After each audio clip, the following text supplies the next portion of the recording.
On va essayer de parler de deux points importants. On a eu quelqu'un qui a posé une question très intéressante. Quel est l'outil de revue de code que vous utilisez? Je sais que dans la salle, nous avons des cabinets qui pratiquent pas mal de tests d'intrusion, d'autres cabinets qui pratiquent des revues de code. Se pose toujours la question, est-ce qu'il faut faire une revue de code sécurité ou est-ce qu'il faut faire un test d'intrusion applicatif? Qu'est-ce qui va, au final, vous permettre de valider le niveau de sécurité d'une application? Donc, quel est le plus efficace en termes de coûts, de délais? Parce qu'aujourd'hui, on est quand même drivé beaucoup par les coûts et les délais. Par rapport à ça, non pas sur la perspicacité. On sait que la revue de code sécurité sera toujours la meilleure des choses. Elle verra tout. Par contre, elle sera peut-être parfois, effectivement, on se dit, plus longue que le test d'intrusion applicatif. Donc, on va essayer de voir un peu les pendants de chaque. Est-ce qu'il y a un intérêt à faire une revue de code ou est-ce qu'il y a un intérêt à faire un test d'intrusion sur quelques exemples? Alors, je me présente rapidement. Donc, moi, je m'occupe du groupe de travail sécurité des applications web occlusif. Je suis aussi le président de l'OWASP en France. Voilà, ça c'est pour me présenter très rapidement. Je vais vous présenter un peu rapidement aussi l'OWASP pour ceux qui ne le connaissent pas dans la salle, parce que tout le monde connaît le fameux top 10 de l'OWASP. Ça, c'est le plus connu. C'est le document qui est cité par des standards, c'est le document qui est cité par des règlements. C'est le document qui est cité aussi dans certains ministères comme un guide à suivre. Donc ça, tout le monde le connaît. C'est vraiment, effectivement, aujourd'hui un moyen très simple d'apprendre les risques qui pèsent sur une application web. Mais nous avons aussi un guide qui sert à contractualiser si vous faites des développements externalisés, si vous externalisez en offshore ou carrément, non pas en offshore, mais avec une SS2I au forfait. Nous avons un document qui permet d'inclure du juridique directement dans votre contrat orienté développement. J'insiste, c'est un contrat américain, tous les documents sont américains, sauf que ce document a été revu par le service juridique d'un très grand opérateur français, qui est peut-être dans la salle, je ne sais pas, je ne donnerai pas son nom. Et donc, il est compatible en droit français d'après ce service juridique. Alors, je ne sais pas ce que ça veut dire. Je sais qu'on a un avocat qui pourra peut-être nous aider. Mais a priori, vous pourriez le reprendre. À côté de ça, Philippe a dit quelques mots du guide de conception que nous, on peut l'utiliser sur deux moyens, conception ou vérification, qui est l'Application Verification Security Standard. Donc, de base, on entend vérification, mais effectivement, Philippe, a priori, l'a utilisé en conception pour créer une politique de sécurité. Nous avons un guide pour vous aider à faire une revue de code, un guide pour les auditeurs et les testeurs, les services qui permettent de faire les tests au sein d'un projet, le Testing Guide, qui est très utilisé par les auditeurs parce qu'il permet d'avoir une typologie de tests et de contrôle. Et puis un dernier guide qui effectivement, a priori, a été utilisé aussi chez CBP, qui est l'OpenSAM, qui est un guide qui va vous permettre d'améliorer votre cycle de développement de manière sécurisée. Donc voilà. Donc le WASP produit ces documents de façon open source. Vous pouvez les reprendre. Ils ne sont pas sous une licence GPL. J'insiste, c'est important. Tout ce que l'on fait n'est pas sous licence GPL. Donc nous produisons aussi des codes, nous produisons des documents, nous produisons des méthodologies. Donc tout ceci peut être intégré au sein d'une organisation sous réserve que vous acceptiez les codes open source qui ne sont pas soumis, par exemple, à une licence GPL. On sait qu'il y a des problèmes dans les codes sources. Au mieux une licence Apache ou une licence BSD. Donc n'hésitez pas à regarder ce que l'on fait sur notre wiki. Il y a énormément de choses. J'ai essayé de vous en montrer 6 pour parler du cycle en général. Alors, on va commencer déjà à se poser la question, pourquoi cherche-t-on des vulnérabilités? Parce que quand on parle de revue de code, sécurité, ou quand on parle de tests d'intrusion applicatif, c'est quelque part qu'on cherche des vulnérabilités. Alors, on les cherche peut-être juste pour les trouver. Ça, c'est une question qu'on peut avoir. Est-ce qu'on les cherche juste pour les trouver? Ou alors, on les cherche vraiment pour savoir où elles se trouvent dans le code. Parce que ça va peut-être nous permettre justement de faire un lien avec des bonnes pratiques que l'on ne respecte pas. En dehors des aspects sécurité, c'est plus de la qualité, de la vérification par rapport à nos politiques de codage, nos politiques de normes internes. Donc pour s'assurer qu'elles ne sont pas dans notre application, c'est aussi quelque chose qui nous fait chercher les vulnérabilités. Si on n'a pas ces vulnérabilités dans notre code, dans notre application, eh bien on aura peut-être une application sûre. Ou alors pour se conformer à une exigence réglementaire. Je ne vais pas m'étaler sur le sujet du PCI DSS, mais dans le PCI DSS, en fait, il y a un mot sur la revue de code. on vous préconise de faire de la revue de code si vous ne faites pas certaines autres choses. Donc peut-être que certains vont faire de la revue de code pour leur conformité PCI DSS. D'autres règlements, dans d'autres pays ou dans d'autres types de règlements, peuvent demander une revue de code si vous ne faites pas, par exemple, la mise en place d'analyse de risque avec test d'intrusion hebdo ou mensuel ou tout ce que l'on veut. C'est peut-être aussi pour ça qu'on cherche les vulnérabilités au sein d'une application. Alors, la question qu'on va se poser vraiment, c'est est-ce qu'il faut faire une revue de code manuelle? Je ne vais pas parler explicitement d'une revue de code automatisée avec les outils du marché, parce que les outils du marché qui mangent du code, qui mangent des millions de lignes de code, ça existe. Ils ont tous des bonnes choses et des choses qui sont moins bonnes. La question importante, c'est peut-on comparer une revue de code manuelle à une revue de code, à un test d'intrusion applicatif manuel? On n'est pas là pour lancer des scanners, que ce soit des scanners de revue de source ou des scanners de revue applicative qui vont tester votre application. Donc c'est pour ça que de quoi parle-t-on exactement aujourd'hui? On parle de revue de code, c'est l'accès au code source, l'accès à la documentation fonctionnelle et l'accès à la configuration. Ce n'est pas uniquement le code source, le fonctionnel est important et la configuration aussi quand on fait une revue de code. On ne peut pas faire une revue de code juste avec le code source que l'on fait manger à un outil. Ça ne suffira pas. Il ne comprendra pas toute votre logique métier. Et le test d'intrusion applicatif, on va parler d'un test avec un accès via un réseau à l'application, qu'elle soit protégée ou non par des éléments d'infrastructure. J'entends par là par des firewalls, qu'ils soient applicatifs ou non applicatifs, par des IDS, des IPS, peu importe. Mais le test d'intrusion applicatif dans ce scénario d'un temps limité, bien sûr, on a toujours un temps limité. Quand vous faites appel à un cabinet, vous n'avez pas un budget illimité. Donc vous souscrivez pour 10 jours, 5 jours, 15 jours maximum. Et une compétence limitée en face de vous. Vous avez un humain, il ne peut pas tout connaître, il ne peut pas tout avoir. Donc voilà la configuration que l'on va avoir aujourd'hui dans cette présentation par rapport à ces deux, je dirais, technologies ou méthodologies. Bien sûr, l'utilisation d'outils pour ces deux méthodologies est importante et va vous aider à la réalisation de la revue ou du test. Je ne dis pas qu'un test d'intrusion applicatif manuel, on ne va pas utiliser un certain nombre d'outils. Ces outils vont automatiser un certain nombre de tâches. Mais on ne va pas se contenter de prendre un scanner du marché, le lancer et se dire, il nous génère un beau PDF, et dans ce PDF, on a toutes nos failles. On est vraiment sur une compétence humaine avec l'aide d'outils et de la même côté, sur la revue de code, on n'est pas sur le lancement d'un outil de revue de code qui vous génère un beau PDF et qui vous dit voilà les vulnérabilités. On est vraiment sur quelque chose où là, on a de l'humain, la nécessité de comprendre le métier. Alors, ça étant dit sur le contexte de ces deux, je dirais, de ces deux éléments, la première des choses qu'il faut se poser comme question, comment évaluer le niveau de sécurité d'une application? Qu'est-ce qui vous permet de dire que votre application est sécurisée? La première chose, c'est vis-à-vis d'un référentiel. Vous êtes obligé d'avoir un référentiel. Vous ne pouvez pas dire « mon application est sécurisée ». Aujourd'hui, la personne qui dit « je ne fais pas de bugs », je ne pense pas qu'il y en ait beaucoup qui le disent. J'ose espérer. Ça s'est toujours prouvé qu'il y avait des bugs et des bugs sécurité aussi. Donc aujourd'hui, même après une évaluation par un CESTI de votre produit, il s'avère que malgré tout, les CESTI évaluent dans une certaine configuration et on s'aperçoit que malgré tout, les produits ont des bugs de sécurité qui sortent par la suite sur les listes de sécurité. Donc on est bien d'accord qu'aujourd'hui, on va évaluer le niveau de sécurité vis-à-vis d'une application, vis-à-vis d'un référentiel. Le référentiel ISO 15048 ne paraît pas aujourd'hui totalement adapté à la sécurité d'une application web.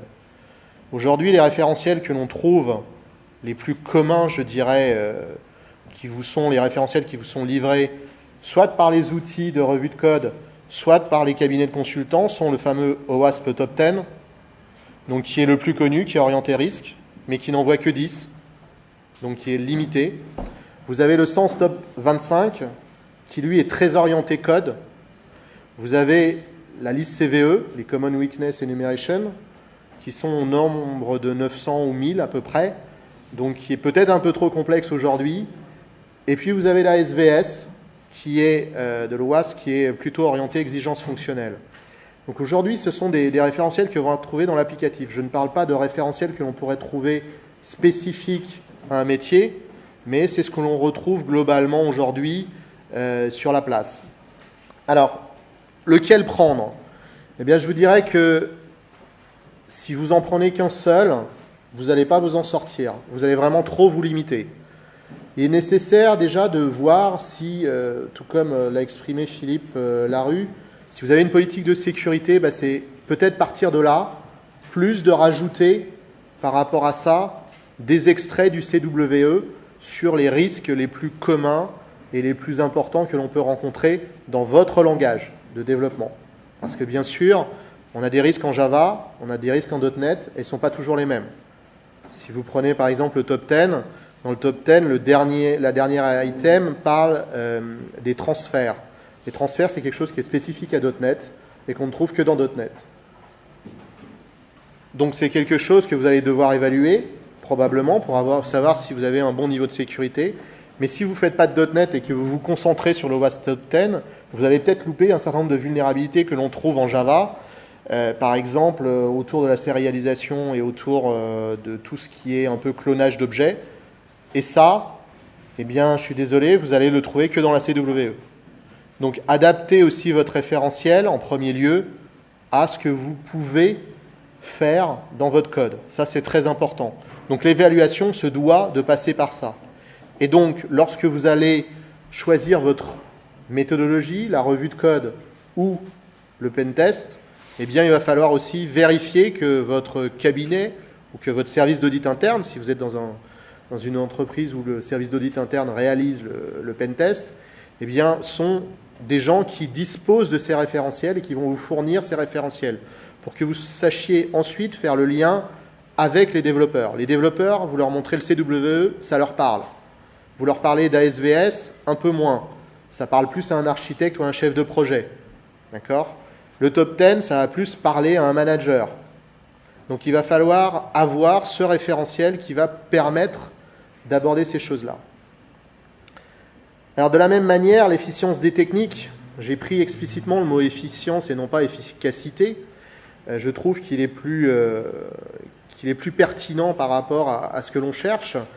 On veut des bonnes performances pour effectuer quelque chose. On ne veut pas juste uniquement de l'efficacité. Eh bien, pour mesurer cette efficience, il va vous falloir des métriques, ainsi qu'une échelle. Alors, premièrement, l'échelle, je l'ai prise de façon très simple, de 1 à 5. Alors, on peut discuter l'échelle, on peut discuter les termes, mais de toute façon, il y a un moment où chacun des métriques, on va le classer sur cette échelle de 1 à 5. Les faux positifs, est-ce qu'il est simple d'en avoir quand on fait un pentest ou quand on fait une revue de code? Eh bien, c'est très simple à comprendre. Et ce qui est difficile d'en avoir aussi. Donc, on va garder pendant la comparaison cette échelle extrêmement simple et ces métriques. Les faux positifs, on vous dit qu'il y a une vulnérabilité, en fait, il n'y en a pas. Ça, c'est souvent ce qu'on rencontre avec certains scanners. Ils vous disent, attention, là, il y a une injection potentielle. Pourcentage 80. Et au final, il n'y a pas d'injection. C'est juste parce que en face, on a eu une réponse qui a troublé le scanner. Et puis, les faux positifs, vous avez aussi l'outil de revue de code qui va lire le code et qui va vous dire, attention, là, vous avez un password qui est utilisé en clair. Voilà, ça, c'est un faux positif. Un faux négatif, c'est l'oubli, quelque part. C'est une vulnérabilité qui est là, qui est latente, mais au final, la vulnérabilité, on n'arrive pas, je dirais, directement à la détecter par rapport à ce que l'on a en face de soi. Et l'oubli, tout simplement, on oublie la vulnérabilité parce qu'on n'a pas eu le temps, parce qu'il y avait trop de lignes de code, on peut l'imaginer, enfin, c'est rare quand même que les outils n'arrivent pas à manger tout le code, quoique, les codes complexes, ça arrive. Donc on va garder un peu ces métriques et cette échelle par rapport à quelques vulnérabilités de base. Alors je vous rassure, les copies d'écran ne sont pas des vulnérabilités des sites que je présente. C'est juste pour illustrer l'exemple. Alors le premier, c'est le risque d'injection. Le risque d'injection, tout le monde le connaît, c'est le fait d'envoyer une chaîne à une application et que derrière, l'application ne s'exécute pas correctement et par exemple vous envoie toutes les données. Ça, c'est l'exemple le plus courant. Hein, c'est l'injection SQL, c'est ce que j'ai représenté là. On aimerait bien peut-être avoir la liste de tous les dossiers fiscaux de tout le monde, ça pourrait être rigolo. Alors, ce n'est pas le cas, je ne l'ai pas testé sur le site, je vous rassure aussi, c'était juste pour illustrer, mais c'est typiquement cette fameuse chaîne que l'on va rencontrer, le OR 1 égale 1, que tout le monde connaît, que tout le monde a vu dans un test d'intrusion, que tout le monde a vu dans un document, voire quelque part dans la presse. Ce sont des choses que l'on connaît, l'injection, c'est ça. Mais dans le code, ça se matérialise par quoi? Ça va peut-être se matérialiser par une petite requête comme ça. Et là, oui, j'ai une injection SQL. À condition qu'effectivement, numFisc, qui est le fameux élément qui est dans notre formulaire ici, ne soit pas nettoyé, ne soit pas vérifié. Là, potentiellement, j'ai une injection. Peut-être que numFisc n'est pas... Alors là, on a du Java, donc c'est une chaîne, mais peut-être que ce n'est pas une chaîne, c'est peut-être un entier. Dans ce cas-là, je n'aurai pas d'injection SQL. Tout va dépendre de ce que l'on va avoir. Mais on peut aussi avoir de l'injection en LDAP. Alors là, il faut parler le LDAP couramment. Il n'y a pas grand monde, à mon avis, qui parle le LDAP couramment dans la salle. C'est un peu plus compliqué. Et la recherche de la vulnérabilité dans le code LDAP, ça va vraiment être un peu plus compliqué à trouver. Il va falloir parler le LDAP. Et puis ici aussi, on a une autre injection SQL. Et là, clairement, on en a une. Les éléments ne seront pas vérifiés. Donc, dans le code, on va facilement arriver à trouver où sont les injections. Elles sont toutes pareilles. Elles se ressemblent toutes. On a des motifs. Donc, l'injection, en fait, on connaît l'injection SQL, mais comme vous pouvez le voir, on a autre chose. On a l'injection LDAP, on a l'injection XPath, on a l'injection XML, on a l'injection dans les ORB, on a l'injection de commande. Puis je vais m'arrêter là, parce que sinon, vous allez tous vous endormir, et puis ça ne sera jamais fini. L'injection, il y en a beaucoup. L'impact est important. Et si on prend nos métriques et que l'on prend notre échelle, on s'aperçoit facilement qu'en fait, la revue de code n'oubliera pas une seule injection. Ce n'est pas possible. On n'y arrivera pas, on verra toutes les injections en revue de code. En pentest, on va en oublier beaucoup. On va en oublier beaucoup. Parce qu'on ne verra pas tout, parce que devant nous, il y aura peut-être un Web Application Firewall, peut-être qu'il y aura un IDS, peut-être qu'il y aura un IPS. On aura quelque chose devant nous qui va nous bloquer. Donc on ne les verra pas. Ceci dit, à partir du moment où votre élément d'infrastructure ne sera plus là, vous aurez l'injection qui sera là, et donc vous serez vulnérable. Donc il est important de les voir toutes. Donc là, le vainqueur, c'est la revue de code. C'est clair. En revue de code, on verra toutes les injections. On les trouvera toutes. Il y aura très peu de faux positifs, très peu de faux négatifs, et rien d'oublié. En pentest, on sera plus mitigé. On aura peut-être des faux positifs, on aura peut-être des faux négatifs, on sera à peu près au milieu, mais surtout on en oubliera beaucoup, ça c'est sûr. Le cross-site scripting, c'est le deuxième risque, qui est le plus connu aussi. Alors il est connu parce que ça fait une pop-up.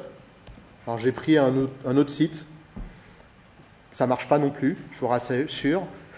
C'est un site récent, il y a d'autres choses qui marchent, mais ça ne marche pas. Ça, c'est la chaîne typique que tout le monde connaît. Le XSS, c'est la pop-up qui affiche hack XSS 1, ce que vous voulez, qui affiche votre cookie, donc c'est ce que tout le monde vous montre. Mais le XSS, ça peut aller plus loin. En fait, il existe des bases où vous avez des codes tels que ceux qu'on peut voir là, qui sont un peu plus compliqués, qui font juste une pop-up aussi XSS, mais qui sont spécifiques à certains navigateurs. Parce que les navigateurs, parfois, intègrent des filtres anti-XSS basés sur ces listes noires, mais ne fonctionnent pas très bien toujours. Ou alors, justement, le navigateur n'a pas le filtre anti-XSS, ou alors votre élément d'infrastructure ne l'a pas. Et ne l'a pas par rapport à ce type de code. Donc, la complexité en pentest de découvrir les cross-site scripting, on n'est jamais sûr qu'on en a oublié, ça c'est clair. Même sur un formulaire, on n'est pas sûr d'en avoir oublié. Parce qu'il y a peut-être quelque chose qui passe, qui est un peu tordu, et comme on est un pentester qui, somme toute, n'est qu'un humain et forcément limité à un moment ou à un autre, peut-être qu'il est tard, vous êtes en fin de pentest, peut-être qu'il est trop tôt, vous n'êtes pas bien réveillé, peut-être que vous avez trop mangé, ou peut-être tout simplement vous êtes trop jeune, ou vous ne connaissez pas assez bien le langage ou le système, et donc vous n'allez pas réussir à trouver effectivement le code qui va bien. En revue de code, on peut avoir quelque chose comme ça. Là, on a une création complète, en fait, une partie de création d'un contenu d'une page web. Alors là, est-ce que oui ou non, il y a un cross-site scripting? Eh bien, on ne va pas être capable, comme ça, facilement de le dire. L'outil de revue de code automatisé sera incapable de vous dire qu'il y en a un. Il n'y a que l'humain qui sera capable de le voir, parce que là-dedans, l'humain ira regarder d'où ça arrive, fonctionnellement comment ça arrive, et là, sera capable de dire, oui, là, j'ai un cross-site scripting. Et là, il y en a un. C'est extrait d'un code connu. Alors, le cross-site scripting, il est souvent mal considéré, en fait. La démo qu'on vous fait, c'est toujours le pop-up. Le pop-up, vous vous dites, ça ne convainc pas. C'est clair, le pop-up, ça ne suffit pas. Mais je pense que vous êtes au fait que le cross-site scripting, ça permet de prendre le contrôle sur le poste client.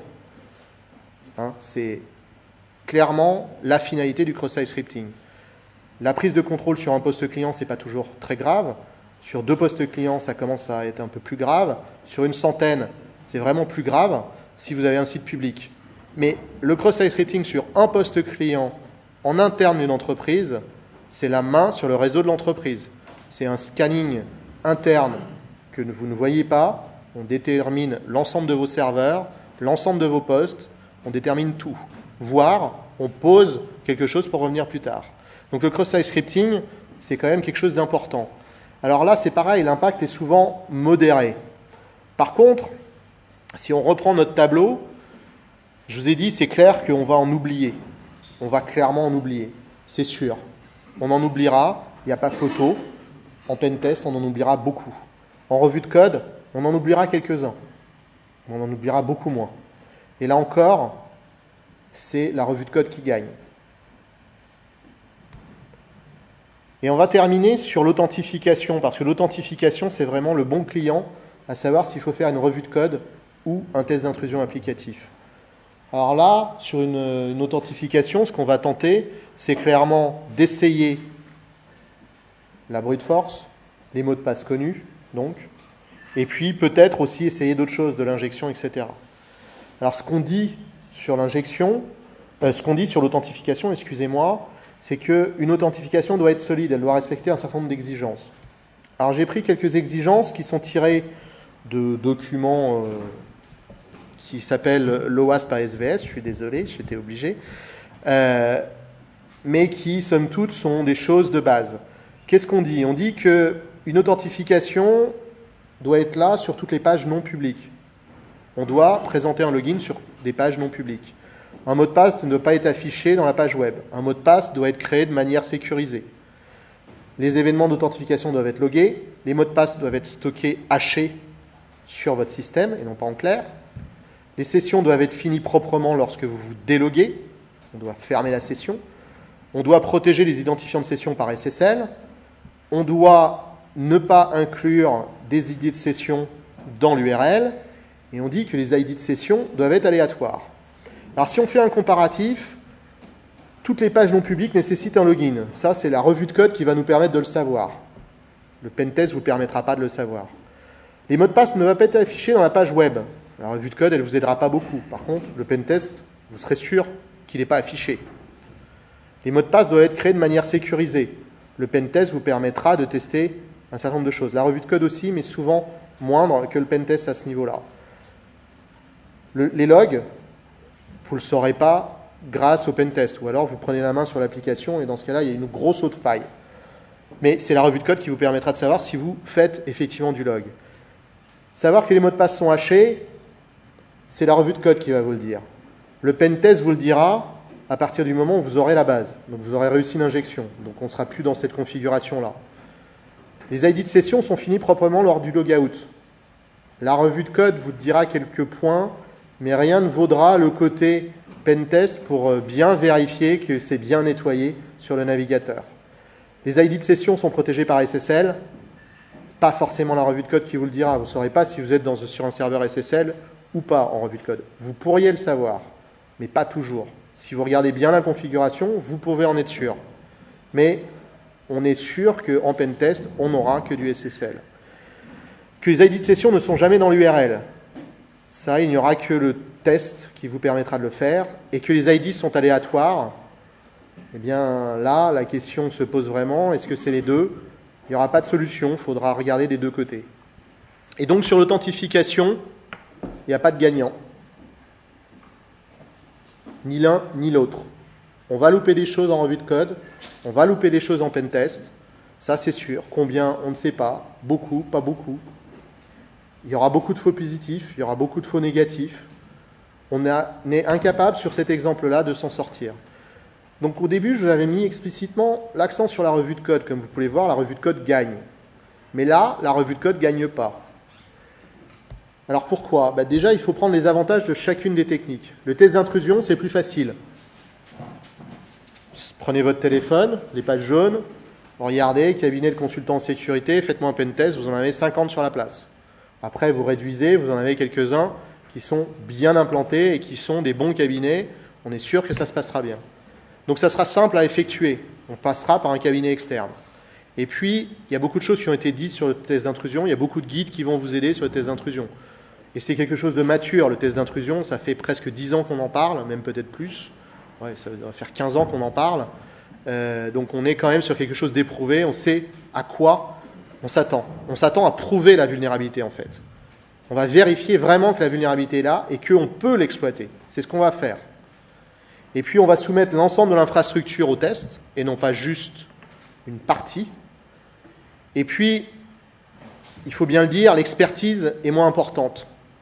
Alors, je n'abaisse pas les cabinets de consultants ou des sociétés de services qui font du pentest, mais en pentest, on n'a pas besoin de connaître le langage qui est en face. Vous n'avez pas besoin d'être un expert en Rational, vous n'avez pas besoin d'être un expert en Java, en .NET, en PHP pour exploiter des vulnérabilités. Vous avez besoin d'être un expert en sécurité et de connaître comment bypasser des contrôles de sécurité. C'est ce qu'on vous demande en pentest. C'est de bypass des contrôles de sécurité. On ne vous demande pas de vérifier les contrôles de sécurité. Donc, ça sera beaucoup plus simple. Donc, c'est quand même beaucoup d'avantages que l'on peut retrouver dans le pentest. La revue de code, vous allez tout voir.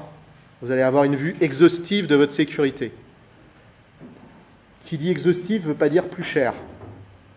Aujourd'hui, on a en tête que la sécurité, si on fait de la revue de code, coûte très cher. Alors, j'ai pu procéder à une revue de code sans outils, je ne vais pas dire automatisé du tout, pas du tout automatisé, sur un projet d'une centaine de projets en Java qui faisaient plusieurs millions de lignes de code en 2 jours. On a sorti à peu près toutes les failles du top 10 sur un projet extrêmement normalement sécurisé, où il y a des sociétés de services, des cabinets de consultants qui ont fait des pentests, où derrière on a fait des analyses de risque qui ont été revues par pas mal de gens. On a sorti des vulnérabilités en 2 jours. Ça n'a pas coûté si cher que ça. On n'a pas acheté une licence à 300 000, 400 000, 500 000 euros. Il existe des techniques pour faire ça, tout simplement. Il suffit juste de savoir bien les utiliser. Mais ça existe. Et je pense que beaucoup de gens savent l'utiliser aujourd'hui. Par contre, ça va vous permettre de découvrir toutes les failles d'une typologie. Vous vous dites, je veux voir toutes les injections, vous verrez toutes les injections. Je veux voir tous les cross-site scripting, on se concentre sur tous les cross-site scripting. Et vous allez vérifier que les contrôles sont là et que les contrôles sont corrects. Contrairement au pentest où vous allez essayer de les bypasser, ces contrôles. Donc, en pentest, vous vous assurez qu'il y a un contrôle qui est mal écrit ou que le contrôle n'est pas là. En revue de code, vous vous assurez que le contrôle est là et qu'il est correct. Donc en conclusion, on va reprendre nos questions initiales juste pour voir. Juste pour les trouver. Il n'y aura pas de gagnant. Si c'est pour trouver des vulnérabilités, l'un ou l'autre ira bien. On pourra soit dépenser la même argent côté pentest ou côté revue de code. On trouvera des failles, je vous rassure, on en trouvera toujours. Pour savoir exactement où elles se trouvent dans le code, là il n'y a pas photo, c'est la revue de code. La revue de code vous mettra le doigt et vous dira c'est à telle ligne, dans tel fichier, de tel module, que vous avez une vulnérabilité de tel type. Pour s'assurer qu'elles ne sont pas dans notre application, on a vu aussi qu'on avait quand même un avantage sur la revue de code. La revue de code vous aidera à vraiment aller plus loin. Pour se conformer à une exigence réglementaire, Joker. Tout va dépendre de cette exigence. Si c'est explicitement dit ou pas. À vous de voir. Et donc en conclusion, on voit qu'on a deux grandes catégories, les sources, l'application en ligne. L'utilisation d'outils automatisés, c'est les scanners. Il y en faut. Le scanner, si on vous sort une faille avec un scanner, arrêtez-vous là, ça ne sert à rien d'aller plus loin. Le scanner ne va pas aller très loin normalement dans le test de vulnérabilité. Donc, à ce moment-là, faites les corrections et après, refaites un vrai test. Donc, il en faut. Les revues de code statique automatisées, je parle bien de code statique, pas de code dynamique. Il y a des outils qui permettent de faire de la revue de code dynamique, c'est-à-dire que pendant que le code est en exécution, là, on est sur le source qui n'est pas en exécution. On est sur une autre approche. Donc, une revue de code statique automatisée, c'est bien, ça va avoir plein de choses. Je pense que ça verra beaucoup de faux positifs. Il y en aura vraiment beaucoup. À la date actuelle. Le pentest manuel, eh bien, on va aller plus loin. On va voir vraiment des vulnérabilités, par exemple de l'élévation de privilèges qu'on ne verra pas forcément au niveau de l'outil automatisé. L'augmentation de privilèges, ça peut être dépendant de votre métier, de la façon dont on va enchaîner les modules applicatifs. Donc là, le pentest manuel est très intéressant. La revue de code manuel, elle va être très intéressante aussi, parce qu'elle va vous permettre de modéliser très loin votre application en fait. Rappelez-vous, le code, la configuration et les documents fonctionnels. C'est à partir de là que vous allez modéliser votre application et que vous allez pouvoir voir réellement, dans un gros projet, où sont les failles. Et donc je dirais qu'il vous faut une approche globale. Alors ça, c'est pas une surprise. Le pentest va vous prouver qu'il y a la vulnérabilité. Donc il est intéressant de coupler une revue de code statique automatisée avec un pentest manuel. Déjà, vous allez prouver qu'on a bien vu certaines vulnérabilités. Et puis la revue de code manuel, on en sera sûr qu'on aura réellement à ces endroits-là, clairement, la vulnérabilité. Donc il n'y a pas de solution miracle, il n'y a pas une école meilleure que l'autre. Tout va dépendre du contexte. L'idéal, c'est vraiment de coupler ces deux choses-là. On est aujourd'hui, je pense, assez mature au niveau des organisations pour arrêter de ne faire que du pentest ou que de la revue de code. La revue de code, ça nécessite quand même des compétences parfois très complexes. Il faut connaître le langage. Qu'on commence à parler de polymorphisme dans des objets Java ou dans des objets .NET, ce n'est pas la portée d'un consultant en sécurité basique. Un consultant qui va vous faire une revue de code, demandez-lui avant dans quel langage. S'il vous dit je fais tous les langages, tout comme les outils ne feront pas tous les langages. Donc il n'y aura pas de solution miracle, il va falloir vraiment marier les bonnes personnes, donc sur le manuel, avec les bons outils. Voilà.